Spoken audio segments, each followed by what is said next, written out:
ಭಾರತದಲ್ಲಿ ಆಟೋಮೊಬೈಲ್ ಕ್ಷೇತ್ರ ಕ್ರಾಂತಿಗೊಳಿಸುವುದರಿಂದ ಹಿಡಿದು ಮನೆಮಾತಾಗುವವರೆಗೆ ಮಾರುತಿ ಸುಜುಕಿಯು ತಾನು ನಿರ್ಮಿಸುವ ಕಾರುಗಳಷ್ಟೇ ಆಕರ್ಷಕ ಕಥೆಯನ್ನು ಹೊಂದಿದೆ. ಆದರೆ ಈ ಆಟೋಮೋಟಿವ್ ದೈತ್ಯ ಭಾರತದ ನೆಚ್ಚಿನ ಕಾರು ತಯಾರಕರಾಗಿದ್ದು ಹೇಗೆ? ಮಾರುತಿ ಸುಜುಕಿಯ ಇತಿಹಾಸದ ಒಂದು ಸವಾರಿ ಮಾಡೋಣ. ಇದೆಲ್ಲವೂ 1980ರ ದಶಕದ ಆರಂಭದಲ್ಲಿ ಪ್ರಾರಂಭವಾಯಿತು.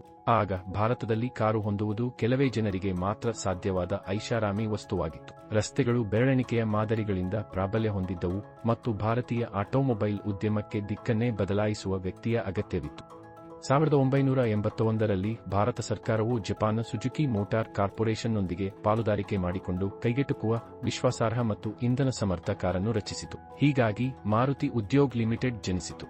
1983ರಲ್ಲಿ ಮಾರುತಿ ತನ್ನ ಮೊದಲ ಕಾರು ಐಕಾನಿಕ್ ಮಾರುತಿ 800 ಅನ್ನು ಬಿಡುಗಡೆ ಮಾಡಿತು. ಕೇವಲ 47,500 ರೂಪೀಸ್ ಬೆಲೆಗೆ ಇದು ಜನಸಾಮಾನ್ಯರಿಗೆ ಸೂಕ್ತವಾದ ಕಾರು ಆಗಿತ್ತು. ಅದರ ಸಾಂದ್ರ ವಿನ್ಯಾಸ, ಕಡಿಮೆ ನಿರ್ವಹಣೆ ಮತ್ತು ಅತ್ಯುತ್ತಮ ಮೈಲೇಜ್ನೊಂದಿಗೆ ಮಾರುತಿ 800 ತಕ್ಷಣದ ಹಿಟ್ ಆಯಿತು.